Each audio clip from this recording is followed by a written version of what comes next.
suppose secant of theta is equal to 4. So we also have to know our definitions. Which one is secant related to? Sine, cosine, or tangent? It's related to cos. So we tell ourselves, oh yeah, secant of theta is, well, is 1 over cos of theta, which means if secant of theta is equal to 4, then cos of theta is 1 over 4. And there's a common mistake that happens here. Important. The angle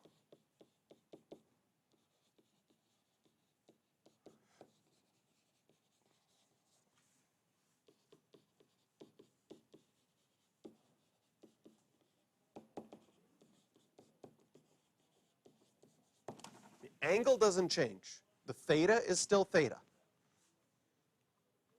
And this is going to cause problems later, because later I'm going to give you angles that are fractions, and you're going to want to flip the fractions when they're angles.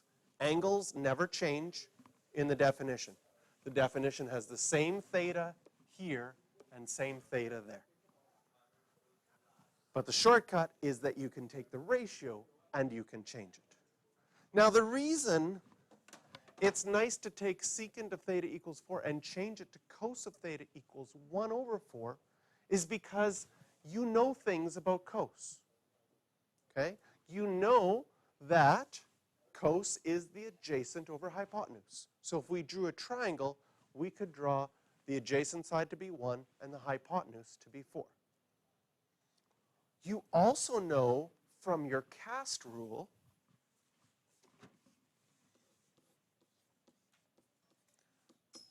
that if cosine is positive, it's going to happen either in quadrant 1 or quadrant 4. So the fact that cos theta is positive 1/4, when I go to draw a triangle with my reference angle, I know that that triangle is either going to be in quadrant 1 or quadrant 4. So in part A, it says, determine the exact values of all the other trig ratios if theta is between 0 and 180. So in part A, if theta is between 0 and 180, and I want to draw it, it has to be in quadrant 1. That is a must. It can't be in quadrant 2 because, according to my cast rule, cosine is negative in quadrant 2. And we know that cosine is positive. So it must be in quadrant 1. If it must be in quadrant 1, if I'm going to draw my triangle, I would draw it down because in quadrant 1, this is where my reference angle would be. And I can label some lengths on this triangle because I know that cos is adjacent side over hypotenuse. As long as the adjacent over hypotenuse is equal to 1 over 4, I can put values there. So I would put 1 for the adjacent side and 4 for the hypotenuse.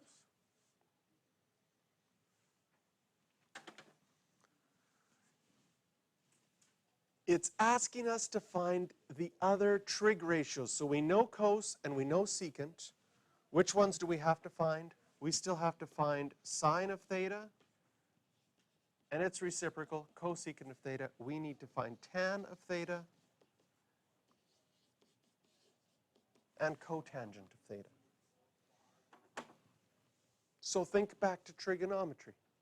How do you find sine of theta? You would use the opposite side over the hypotenuse. Do we know the opposite side? No. Can we figure it out? Yes. In fact, you are going to get so good at doing a squared plus b squared equals c squared in your head. Because sometimes when you do a squared plus b squared equals c squared, you won't know the hypotenuse, and other times you won't know the side. Can you see that when you don't know the side, you would have to subtract? Is it hard mental math to do this all in your head? Hypotenuse would be 16 when it's after being squared, minus 1. This will be square root of 15. Okay? So for the most part, for a squared plus b squared equals c squared. We're not going to show any work. That was back for grades 9 and 10 for this. Now in grade 12, that can just be mental math, and you can just write the square root of 15 down. Then, when we want to find sine of theta, it would be opposite over hypotenuse, 15 over 4. Can you see, since it's in quadrant 1, it would stay positive. Same thing, tan. Tan is opposite over adjacent. Where your reference angle is important, because that means my root 15 is my opposite, my adjacent. And if we know sine of theta, the shortcut to find cosecant of theta is 4 over root 15. Grade 12 math is not all bad news. Some good news in grade 12 math. In grade 11 math, do you remember what you had to do if you had a square root on the bottom of your fraction? Do you remember that you had to rationalize your denominator? Rationalizing your denominator looked like this. You would multiply the top by square root of 15, the bottom by square root of 15, and your answer would be 4 root 15 over 15. Do you remember doing that? Okay. In grade 12, they assume that you remember that and know how to do that and say it's okay to leave a square root on the bottom. But if it was a multiple choice question, the answer would look like this. So it's not like, oh good, I can forget that completely. We still need to know how to do it, but when you do an answer, you could leave it like this. Same thing for cotangent.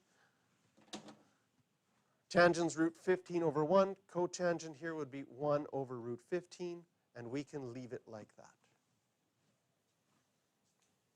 Other good news, if you got an answer in grade 11, and your answer was x equals 3 over 6, you would have lost a half a mark because you didn't take the fraction and reduce it to 1 over 2. You didn't put it in lowest terms. In grade 12, they assume you can put it in lowest terms. So if you don't, you still get full marks, which is a good thing. If you put it into lowest terms and you make a mistake, you still lose marks.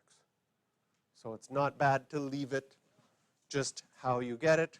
They assume you know how to change it. How many people have graphing calculators? Do you know how to? Have you ever used a graphing calculator? Oh my goodness. A faster version of one? To reduce fractions quickly, easily? Maybe? Not responding. Responding.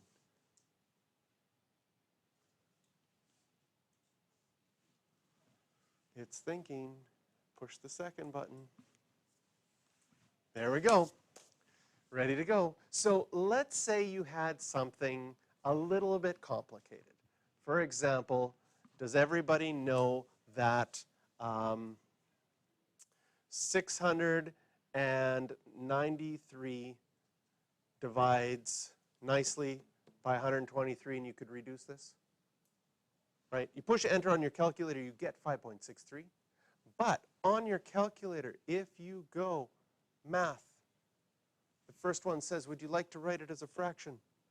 It changes it back to a fraction and reduces it to you in lowest terms to 231 over 41. Some of you are like, oh, that would have been nice to have before. So your calculator can reduce fractions to lowest terms. Anyways, this is part A. It says determine the exact values for the other trig ratios. We had to draw a triangle. We had to use our cast rule to figure out where to draw the triangle. Our cast rule said since cos is positive, it's either in 1 or 4. But in part A, it just said to look from 0 to 180. So only look in quadrant 1 and quadrant 2. Now in part B, it says find out what the angle is for all possible values from negative 360 to 360. So we've already got our triangle drawn in part A.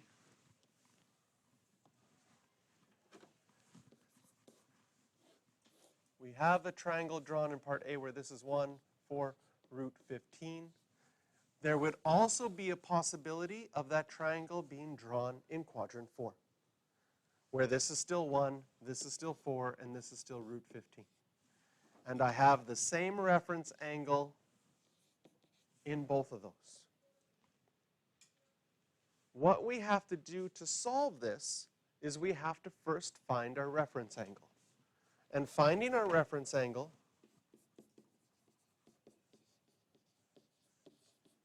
is just grade 10 trigonometry. There's your triangle.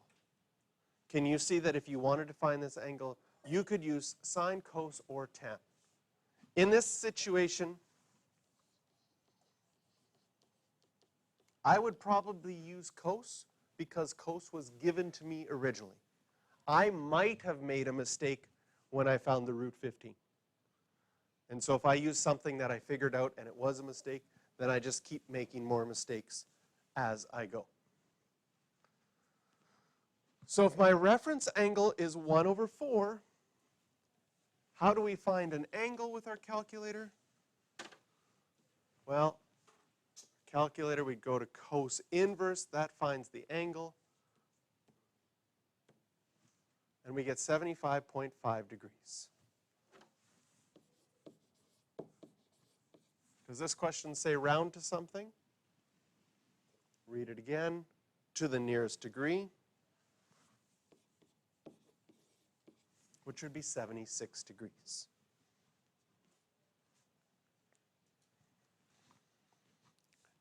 Now the question asks for all solutions for theta between negative 360 degrees and positive 360 degrees. And our answers will always be in standard position. Now, standard position starts at the positive x-axis at 0. It goes around counterclockwise in the positive direction and clockwise in the negative direction. Can you see? And when I'm solving between negative 360 and 360, I'll often do my positive ones first. Think about those ones first, because my positive ones will be going in this direction. Can you see that that would be one answer in standard position? And this would be my second positive answer in standard position, because it either needs to end here with a reference angle or here with the same reference angle. If it was in quadrant 1, can you see that your angle would just be 76 degrees, exactly the same as your reference angle?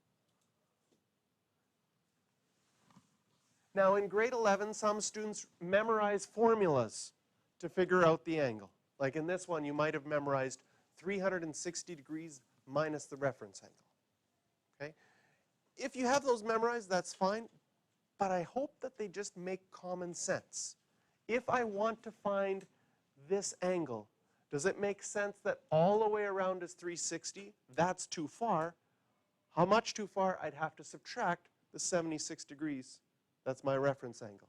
So if I go and do 360 minus 76, I get 284 degrees. And that solved all my positive ones. And now if I try to solve my negative ones, I have to think from 0 to negative 360. That would go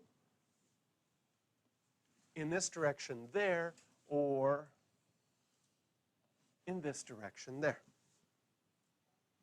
Can you see in quadrant 4, that's just going to be negative my reference angle. And in quadrant 1, that's going to be, well, how am I going to figure that out in quadrant 1? And for me personally, I like to think positively all the way around is 360. I've gone 76 too far, but in the negative direction. So I could do the same thing that I did for this blue one, where I did 360 minus 76. I could do for the red one, and I would just get negative 284 degrees. So technically, quadrant 1 is like a quadrant 4 in the negative direction. And if you can think that way, you're going to be able to do the mental math quite easily. It doesn't always work out nice like this, where the positive ones and the negative ones match up. It just happens with sine. If this was a cosine question, no, sorry, it just happens with cosine. If it was a sine question, it would be different. Okay? So, questions for practice on this one. And normally, we move on when I get to, but this is so important. I need you to take some time right now and try questions 9, 10, and 11.